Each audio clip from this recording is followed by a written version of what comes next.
ወደ ሙስሊም ሴት ቻናላችን እንኳን በደህና መጡ። የሙስሊም ሴት ፕሮግራማችን የተለያዩ ጀግና ታሪክ ላይ የነበሩ አርአያ የሆኑ ሴቶችን ታሪክ ያወሳል። እንዲሁም ደግሞ የተለያዩ የሙስሊም ሴት መገለጫ ባህሪያቶችን እና ደግሞ ቁርአን ላይ የተጠቀሱ አያዎችን በማውሳት ያስተምረናል። በተጨማሪም ደግሞ በጊዜያችን ላይ አሉ የተባሉ በስራቸው በዲናቸው ባሉበት ሙያ ዘርፍ ላይ ስኬታማ የሆኑ ሴቶችን በእንግድነት ይዞላችሁ ይመጣል። ቻናላችንን ሰብስክራይብ በማድረግ ቤተሰብ ይሁኑ። እስከ ፕሮግራማችን ፍጻሜ ድረስ አብራችሁን ቆዩ። ሙስሊም ሴትን ከሌላው ልዩ ያደረጋት ወይም ልዩ የሚያደርጋት ምንድነው? በፕሮግራማችን መጀመሪያ ላይ ሙስሊም ሴት ልዩ ናት ወይም ደግሞ እንደ ጥያቄ የአንድ ሙስሊም ሴት መገለጫዋ ምንድነው የሚል ጥያቄ አንስቼላችሁ ነበር። ዛሬ እሱን ጥያቄ መልስ ነው ይዤላችሁ የመጣሁት። የሙስሊም ሴት መገለጫዋ እውነትም ምንድነው?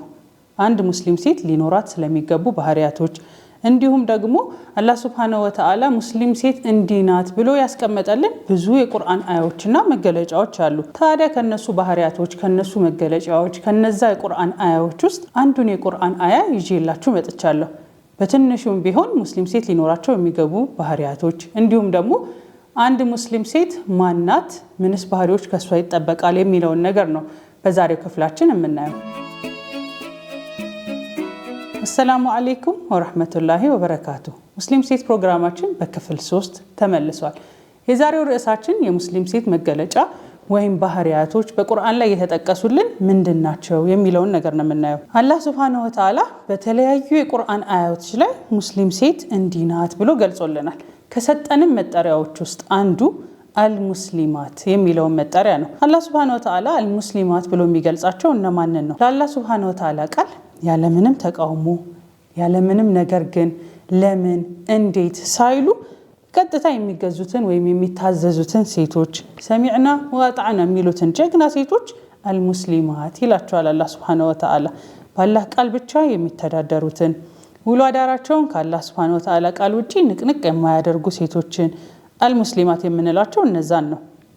ስለዚህ አላህ ሱብሓነሁ ወተዓላ የሰጠውን ያዘዘውን ነገር ሁሉ በውስጣቸውም በንያቸውም እንዲሁም ደግሞ በውጫቸው በንግግርና በድርጊታቸው በቀጥታ የሚተገብሩ ወይም ያዘዘውን የሚፈጽሙ ሴቶች ናቸው። ለእነዚህ ሴቶች እስኪ ምሳሌ ልስጣችሁ።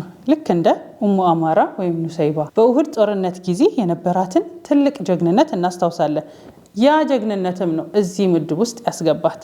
ለዚህ አልሙስሊማት ታዛዦቹ የአላህ ባሪያዎች ናቸው ማለት ነው። ልክ እንደ ከዲጃ ረዲየላሁ አንሃ። በዚህ አናቆምም። አልሙስሊማት ካለ በኋላ አላህ ሱብሓነሁ ወተዓላ እዛው ላይ ይቀጥለናል። እዚሁ የቁርአን አያ ላይ ሁለተኛዋ የምትጠራው ወይም ደግሞ ሁለተኛ የሚጠሩ ሴቶች እነማን ናቸው? አልሙእሚናት ይለናል። አልሙእሚናት የምንላቸው ሴቶችስ ምን አይነት ሴቶች ናቸው? አላህ ሱብሓነሁ ወተዓላ ካላቸው ነገር ሁሉ በላይ እንዲሁም ነቢያችን አለይሂ ሰላቱ ወሰላምን ካላቸው ነገር ሁሉ በላይ አስበልጠው የሚወዱ ሴቶች ናቸው። ካላቸው ነገር ሁሉ በላይ ስንል ምን ማለታችን ነው? ከልጆቻቸው፣ ከቤተሰቦቻቸው፣ ከስራቸው፣ ዱንያ ላይ ካላቸው ነገር ሁሉ ካላቸው ርዝቅ ከሁሉም ነገር አላህ ከሰጣቸው ነገር በላይ አላህ ሱብሓነሁ ወተዓላ እና ነቢያችን አለይሂ ሰላቱ ወሰላምን የሚያስቀድሙ ወይም አስበልጠው የሚወዱ ሴቶችን አልሙእሚናት ይለናል በሚያገርምና ደስ በሚል አገላለጽ። ታዲያ አላህ ሱብሓነሁ ወተዓላን አስበልጦ መውደድ ነቢያችን አለይሂ ሰላቱ ወሰላምን ካለን ነገር ሁሉ አስበልጦ መውደድ በቀላሉ ሊገባን የሚገባ ነገር ነው። ልክ ከፈረሱ ጋሪው ቀደመ እንደምንለው ነው የኛ ስራ። ዱንያን ስንወድ ያለንን ነገር ሁሉ ስናስበልጥ ያንን ለማስታወስ ይመስለኛል አልሙእሚናት የሚለው ስም የተሰጠን። በዚህም ብቻ አይቆምም። ሌላ የሙእሚን ጥሩ መገለጫውን ነቢያችን አለይሂ ሰላቱ ወሰላም ቡኻሪ በዘገቡት ሐዲስ ላይ እንዲህ ይለናል። ላ ዩእሚኑ አሐዱኩም ሐታ ዩሂበ ሊአኺሂ ማ ዩሂቡሁ ሊነፍሲሂ ይለናል። አንድ ሰው ሙእሚን የሚባለው ወይም አንድ ሴት ሙእሚን የምትባለው ምን ስታደርግ ነው? ለራሷ የምትወደውን ለራሷ የምትፈልገውን ነገር ለሌላ ሰውም ስትመኝ ወይም መውደድ ስትጀምር ነው ይለናል። እነዚህ የሙእሚን መገለጫ ናቸው። ስለዚህ እነዚህን ነገሮችን ስናስታውስ ማንን ነው ውስጣችን ላይ የምናስታውሰው? ልክ እንደ አሲያ ረዲየላሁ አንሃ የፊርዓውን ሚስት ሆና ሁሉም ነገር በተመቻቸበት ሁሉም ነገር ባገኘንበት ሰዓት ብቻ ሳይሆን ምሳሌ የሆነችን ምንም ነገር በሌላት ሰዓት ፊርዓውንን የመሰለ ባል አግብታ ያ ሁሉ ስቃይ እንኳን እያሳለፈች ቀጥታ የጠየቀችው አላህ ሱብሓነሁ ወተዓላ ምን ነበር? አላሁመ ኢብኒ ሊ ኢንደከ በይተን ፊል ጀና ነበር ያለችው።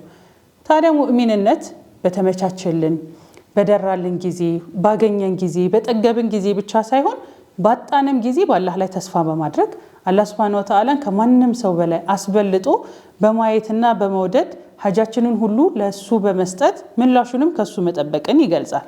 ለዚህ እነዚህ መገለጫዎችን ካነሳ አንድ ምሳሌ ልጨምራችሁ። ፋጢማ ቢንት ሙሐመድ አለይሂ ሰላቱ ወሰላም የሙእሚንነት መገለጫ ጥቅ አድርጎ አላህ Subhanahu Wa Ta'ala በተለያዩ አያዎች ላይ እንዲሁም ደግሞ በተለያዩ ሐዲሶች ላይ እናያለን። ሁለት የሙስሊም መገለጫ ወይም ስሞችን አየን። ወደ ሶስተኛው ልቀጥል። ሶስተኛው ደግሞ የሙስሊም ስም አልዓቢዳ ይለናል አላህ Subhanahu Wa Ta'ala። አላህ የሚወደውን ነገር ሁሉ እሱ በሚያስደስተው መልኩ እሱ ባዘዘው መልኩ በውጪ ማለትም በድርጊት እንዲሁም በንግግር እንዲሁም በውስጥ ደግሞ በንያ እና ደግሞ በቀልባችን ወይም በልያችን ማድረግ ማለት ነው አልዓቢዳ ወይም ደግሞ ኢባዳን የሚገልጽልን። ታዲያ ኢባዳ ሁላችንም እንደምናውቀው ሰላትን፣ ጾምን፣ ሰደቃን፣ ሐጅን ብቻ አይደለም የሚያጠቃልለው። ኢባዳ ቀን በቀን የምናደርጋቸውን ስራዎች በትክክለኛው መንገድ እና ደግሞ በንየቱ ሷሊሐ ከተሰራ እያንዳንዱ ነገር ኢባዳ ሊሆን ይችላል። በዚህም ስንል ቤት ልጆቻቸውን በማሳደግ የተቀመጡ ጀግና ሴቶች ኢባዳ ላይ ናቸው። ባላቸውን በመخدም የተቀመጡ ሴቶችንም ይጨምራል።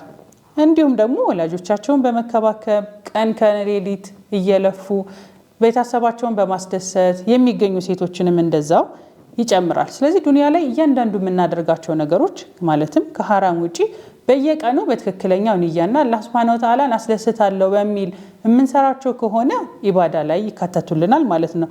ስለዚህ በእኽላስ ነገሮችን በንየቱ ሷሊሐ የምንሰራ ከሆነ ሁሉም ኢባዳ ናቸው። ሰደቃችን፣ ዚክራችን፣ ቁርአናችን፣ ሰላቱል ለይል ወይም የምናደርጋቸው የተሐጅ ሰላቶች እንዲሁም ሌሎችንም ሁሉ ያጠቃልላል። ይሄንን አልዓቢዳ የሚለውን ስም ለማግኘት እነዚህን ነገሮች ሁሉ ማድረግ ይጠበቅብናል። ልክ እንደ ሰለማና እንደ ዘይነብ ረዲየላሁ አንሁማ የነበራቸውን ትልቅ የኢባዳ ኢኽላስ እንዲሁም ደግሞ የተለያዩ ብርታት የነበራቸውን ስራዎቻቸውን በዚሁ ይገልጽልናል። አራተኛዋ ደግሞ ልዩ ሴት ወይም ደግሞ ልዩ ስም የተሰጣት ሴት አልቃኒታ እንላታለን። ቃኒታ የምትባለው ወይም ደግሞ አላህ Subhanahu Wa Ta'ala አልቃኒታት ብሎ የገለጸንን እና ማለት ነው ባሉበት ነገር ሁሉ ኢባዳ ላይ ባላቸው ኹሹዕ፣ ባላቸው መተናነስ፣ ባላቸው ሀያ እና የዲን ዕውቀት እንዲሁም ደግሞ የዲን ዕውቀቱ ብቻ አይደለም አጠቃቀሙም ያላቸው ላይ ልዩ የሆኑ ሴቶችን ቃኒታ ይላቸዋል አላህ Subhanahu Wa Ta'ala። ሰላቷን በአግባቡ የምትሰግድ የቤቷን የባሏን ሐቅ የቤተሰቧን ሐቅ የምትጠብቅ በትክክለኛው መንገድ ሷሊህ የሆነችውን እንዲሁም ደግሞ እሷም ሷሊህ ሆና ቤተሰቧን ሷሊህ ለማድረግ የምትጥር ሷሊህ የሆኑ ጠንካራ በዲናቸው የሚያኮሩ ልጆችን የምታሳድግ እንዲሁም ደግሞ ቂያም የምታበዛ ለሐቅ የቆመችን ለእውነትና ለአላህ Subhanahu Wa Ta'ala ታዛዥ የሆነችን ሴት አልቃኒታ ይላታል አላህ Subhanahu Wa Ta'ala። ያው አልቃኒታ ሲባል ሁሌም የምናስታውሰው አንድ የቁርአን አያ ይኖራል ብዬ አስባለሁ። ልክ እንደ መርየም ረዲየላሁ ዐንሃ አላህ Subhanahu Wa Ta'ala ቁርአን ላይ ምን ብሎላታል? ወመርየም ኢብነተ ኢምራን التي احسنت فرجها وكانت من القانتين ይለናል አላህ Subhanahu Wa Ta'ala። ስለዚህ የቃኒታነት ምልክት ወይም ምሳሌ ቀድሞ ሊታወሰን የሚገባው ወይም ሁላችንም አርአያ አድርገን የምንወስዳት መርየም ረዲየላሁ ዐንሃ ነው። ብዙ ነገሮችን እያነሳን ነው። ቃኒታ ስንል ልዩ ያደረጋት ምን እንደሆነ መቼም ለእናንተ መናገር ይጠበቅብኛል ብዬ አላስብም። ምንም ነገር በሌላት ተደርጎ የማይታወቅ ታይቶ የማይታወቅ ነገርም እንኳን አላህ Subhanahu Wa Ta'ala እሷ ላይ ያወርዱ በቀጥታ ነገሮችን የተቀበለችበት ለአላህ የነበራት እምነት ነገሮችን በጥንካሬ የተወጣችበት መንገድ ነው ቃኒታ የሚለውን ስም እንዲኖራት ያደረገው። ለዛም ነው ቃኒታ የሚለውን ስም ከሷ ጋር ተያይዞ በቁርአን አያ ላይ የምናገኘው ወይም የተመሰከረላት። አምስተኛ ላይ ደርሰናል።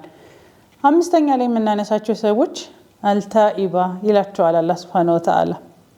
ምንም አጠፋች ምንም በማወቅም ባለማወቅም ላጠፋችሁ ስህተቶች በሙሉ ተውባን የምታበዛዋን እስትግፋርን ጓደኛዋ ያደረገችዋን ሁሌም ያላህ Subhanahu Wa Ta'ala መግፊራና ረህመት የምትሻዋን ሴት ነው አታኢባ ሚላት አላህ Subhanahu Wa Ta'ala።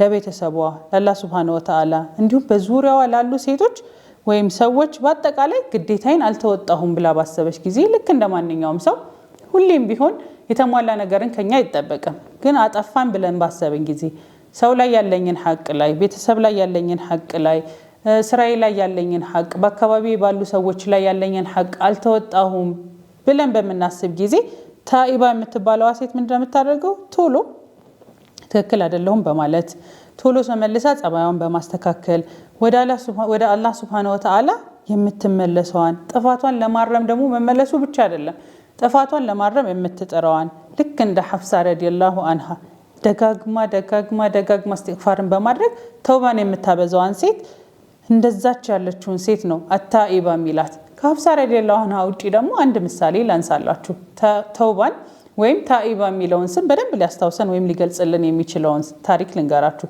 ነቢያችን አለይሂ ሰላቱ ወሰለም ወደሳቸው እንደሄደች እስትግፋርን ለመጠየቅ እንደሄደችው ልክ እንደዛች ሴት ታሪክ ማለት ነው ታዲያ ነቢያችን አለይሂ ሰላቱ ወሰለም ተውባ ካደረገች በኋላ ምንድን ነበር ስለሷ የተናገሩት እንዲህ አሉት እቺ ሴት ያደረገችው ተውባ ወይም ደግሞ ያደረገችው መመለስ ወደ አላህ መመለስ ቢለካና ቢካፈል ኖሮ መዲና ውስጥ በዛን ጊዜ የነበሩትን ለሰባ ሰሃቢዎች ወይም ለሰባ ሰሃቦች ይደርስ ነበር ነው ያሏት አስቡት ያንድ ሰው ተውባ ምን ያህል ከልቧና ከውስጧ ቢሆን ነው ተካፍሎ የሰባ ሰዎችን ተውባ ይተካል ወይም ደግሞ እኩል ይሆናል ያሉላት ሱብሃንአላህ ተውባ ከልብ ሲሆን እንዴት እንደሚያምር እናስበው ጥፋት ማጥፋት ሳይሆን ዋናው ወደ አላህ Subhanahu Wa Ta'ala ደጋግሞ በመመለስ ተውባ ማድረግ ነው ትልቁ ወይም አታኢባ የሚለው ስም የሚሰጠው እስቲ አላህ Subhanahu Wa Ta'ala ሁላችንም እንደዚህ አይነቱን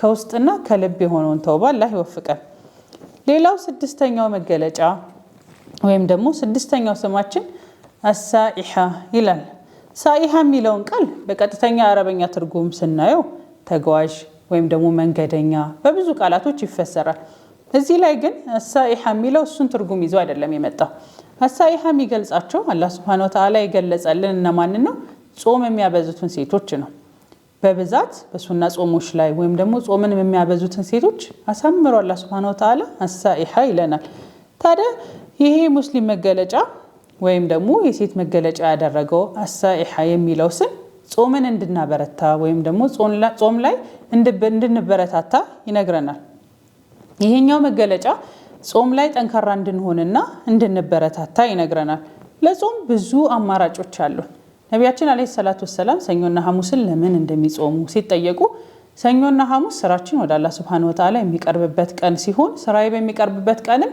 ጾመኛ ሆኜ እንዲቀርብ ፈልጋለሁ ብለውናል ስለዚህ አንዱ አማራጫችን ሰኞና ሐሙስን መጾም ነው በዚህም አናቆምም ሌላ ብዙ አማራጮች አሉን ሌላው ደግሞ ጨረቃ ሙሉ የሚሆንባቸው ወይም ደግሞ አያሙል ቢድ የምንላቸው ቀኖችም አሉ እነሱንም መጾም ይቻላል ሌላው ደግሞ እንደ ነብዩላህ ዳውድ አለይሂ ሰላም አንድ ቀን መጾም ወይም ደግሞ አንድ ቀን በማረፍ ይሄኛውንም አማራጭ መጠቀም እንችላለን ሌላ ደግሞ ወራቸውን ጊዜያቸውን ጠብቀው ብዙ የሚመጡልን ቀናቶች አሉ የዙል ሒጃ ቀናት የሙሐረም የሻዕባንና የረጀብ ወራቶችን መጠቀም እንችላለን የአሹራ ቀንም አለልን የአረፋ ቀን የሸዋል 6 ቀናት እነዚህንም በመጠቀም ትክክለኛ ንያችንን አጥርተን አላህ Subhanahu Wa Ta'ala ባዘዘውና በፈቀደው መልኩ ትክክለኛ ቀናቶችን በመጾም ይሄንን ስም ማግኘት እንችላለን ማለት ነው ንያችንን ማስተካከል ትክክለኛውን ጾም መጾም እንዲሁም ደግሞ የተፈቀዱና የተከለከሉ ነገሮችን ቀናቶችን በማወቅ መጾም እንችላለን ማለት ነው ታዲያ አሳኢሃ የሚለው ስም ከሚገልጻቸው ሴቶች ውስጥ ላንሳላችሁ ሐፍሳ ረዲየላሁ አንሃ ሐዲስ ላይ እንደሚያሳየው ነቢያችን አለይሂ ሰላቱ ወሰለም ከገለጹበት መንገድ አንዱ ተሱሙ النهار وتقوم الليل ብለውላታል ቀን ጾማ በዛው አታቆምም አስቡተኛ ጾመን ምን ውልበትን ቀን ሌሊቱን ሙሉ ደግሞ ሌሊት ትቆም ነበር የመጀመሪያው ክፍላችን ላይ አቲካን ካየን በኋላ ሁለተኛው ፓርት ላይ ስለ ዘይነብ ቢንት ጃሽ አይተን ነበር እዛም ላይ ብዙ ጊዜ ለመግለጽ የሞከርኩት የቂያሟን የነበራትን ጥንካሬ አውርቼ ነበር እዚህ ላይ አሳኢሃ የሚለው ስም ከሚገባቸውና ከተገለጹበት ሴቶች አንዷ ሆና እናገኛታለን ለዚህ ቀንን ጾማ ሌሊቱን ደግሞ በመስገድ ታሳልፍ ነበር ማለት ነው ሌላም ደግሞ እንደ ስለይም አይነት ጀግና ሴቶችንም አሳኢሃ እንላቸዋለን በጾም ብቻ ሳይሆን እስልምናን ተቀብላ ቤቷን እስልምናን ያስተማረች እንደ አነስ ረዲየላሁ አንሁ አይነት ጀግና ልጅን ያሳደገች ጦርነቶች ላይ ውሃ በማመላለስ በማገዝ እንዲሁም ደግሞ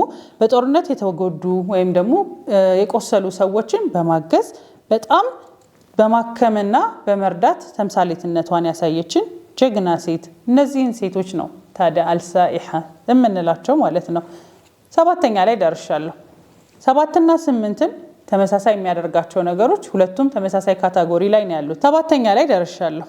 አሰይባ የምትባለዋን ሴት ልገልጽላችሁ ነው። መቼም እርግጠኛ ነኝ እስካሁን የትኛውን የቁርአን አያ ያነሳሁ እንደሆነ ይገባችኋል ብዬ አስባለሁ። አሰይባ የምትባለዋ ሴት ደግሞ ከዚህ በፊት አግብታ የፈታች ወይም ደግሞ ባሏን በሞት ያጣች ሴት አሰይባ እንላታለን። ለዚህ ደግሞ ምርጡ ምሳሌ እናታችን ኸዲጃ ረዲየላሁ ዐንሃ ነው። ነቢያችን አለይሂ ሰላቱ ወሰላም ከሷ የተሻለ ሚስት አላህ አልሰጠኝም ያሉላት ቡኻሪ በዘገበው ሐዲስ ላይ ጀግና ሴት ከሁላችንም በላይ ብዙ መገለጫዎችን ያሟላች የሙስሊምነት የሙእሚንነት መገለጫ የሆነችንን ሴት እናነሳለን ማለት ነው። የመጨረሻው የዛሬ ማነሳው ደግሞ ስምንተኛው አልቢክራ ምንም አግብታ ማታውቀዋን እንደ አይሻ ረዲየላሁ ዐንሃ አይነት የሆነችውን ሴት አልቢክራ እንላታለን። ታዲያ እስካሁን የጠራኋቸው 8 መገለጫዎች ከየትኛው የቁርአን አያ ላይ ነው የመጡት? ለእናንተው ተውላችኋለሁ። አላህ ሱብሓነሁ ወተዓላ ይህንን የቁርአን አያ ያወረደው ለእናታችን አይሻና ለእናታችን ሐፍሳ ረዲየላሁ ዐንሁማ ነበረ። ታሪኩም ትንሽ ውስብስብ ነው። ብዙ ሐዲሶች ላይ እንደሚያሳየው ይህ የቁርአን አያ ለነሱ ማስጠንቀቂያ ነበር የወረደው። የቁርአን አያውም እንዲህ ይላል፣ አሳ ረብሁ ኢንጠለቁሁነ አን ዩብዲለሁ አዝዋጀን ኸይረን ሚንኩን ሙስሊማትን ሙእሚናትን ቃኒታትን ታዒባትን ዓቢዳትን ሳኢሓትን ሰይባትን ወአብካራ ነበር ያላቸው። አላህ ሱብሓነሁ ወተዓላ ታዲያ ምን ለማለት ፈልጎ ነው ይህንን ሐዲስ ያወረደው? ለነሱ ልክ እንደ መልእክት ነበር የተላከላቸው። አላህ ከፈለገ ከእናንተ የተሻለ ሚስቶችን እንደሚሰጠው ወይም ደግሞ እሰጠዋለሁ ነው መልእክቱ። ታዲያ እነዚህ መገለጫ አስቡት። ሙእሚንነት፣ ዓቢዳ፣ ሙስሊማ ያልናቸው፣ ሳኢሓ፣ ታዒባ፣ እነዚህ ሁሉ ስንጠራቸው የነበሩ ሰዎች እነዚህ ስንጠራቸው የነበሩ ስሞች ለማን መገለጫ ይመስሏቸዋል? ከነቢያችን አለይሂ ሰላቱ ወሰላም ሚስቶች የሆኑትን የእኛን እናቶቻችንን ወይም ደግሞ የሙስሊሞች እናትን የማይገልጽ ከሆነ ከነሱ የተሻለ ማን ሊመጣ ይችላል ብለን እናስብ። ቁርአን አያው እንደሚገልጸው ከናንተ የተሻለ ሰጠዋለሁ እያለ ነው አላህ ሱብሓነሁ ወተዓላ። ከነሱ ጋር ተወዳዳሪ ማን ነው? አስቡት። ሙስሊማት ሙእሚናት የሆኑትን ቃኒታት የሆኑትን ዓቢዳት የሆኑትን ሴቶች ታዒባት የሆኑትን ሳኢሓትን ሰይባትን ወአብካራ የሆኑ ሴቶችን እሰጠዋለሁ እያለ ነው አላህ ሱብሓነሁ ወተዓላ። እነዚህ ሴቶች ምን ነበሩ? ሁለቱንም እናስታውስ። አይሻ ረዲየላሁ ዐንሃ ከአቡበክር ሲዲቅ ቤተሰብ የመጣች፣ ሐፍሳ ረዲየላሁ ዐንሃ ደግሞ ከዑመር ኢብኑ አልኸጣብ ቤተሰብ የመጣች ጀግና ሴቶች፣ የሙስሊምነት ወይም የሙእሚንነት መገለጫ ሴቶች እያሉ ከናንተ የተሻለም እንኳን አለ እያለን ነው። ታዲያ ይህ ለኛ የማንቂያ ደወል ሊሆነን ይገባል። እነዚህ ሙስሊም ሴቶች ከናንተ የተሻለ ሰጠዋለሁ ካለ እኛስ የኛ ደረጃስ ምን ላይ ነው ያለ ነው? የትኛው ስም ላይ ነው የምንገለጸው? እስካሁን ከጠራኋቸው ስሞች ውስጥ እስካሁን ከጠራኋቸው መገለጫዎች ውስጥ የኛ መገለጫ የትኛው ይመስላችኋል? በእርግጠኝነት እኔ ሙስሊማ ነኝ፣ እኔ ዓቢዳ ነኝ፣ እኔ ሙእሚና ነኝ፣ እኔ ሳኢሓ ነኝ ማለት በጣም ሊከብደን ይችላል። ነገር ግን እነዚህ መገለጫዎችን የትኛውን አሟልቻለሁ ወይም ደግሞ የትኛው ላይ ነው የኔ ስም የሚገኘው? አላህ ሱብሓነሁ ወተዓላ እኛንስ ማን ብሎ የሚጠራን ይመስላችኋል? በዚህ ጥያቄ ተዋቸዋለሁ። ራሳችንን እንፈትሽ። ወሰላሙ አለይኩም ወራህመቱላሂ ወበረካቱ።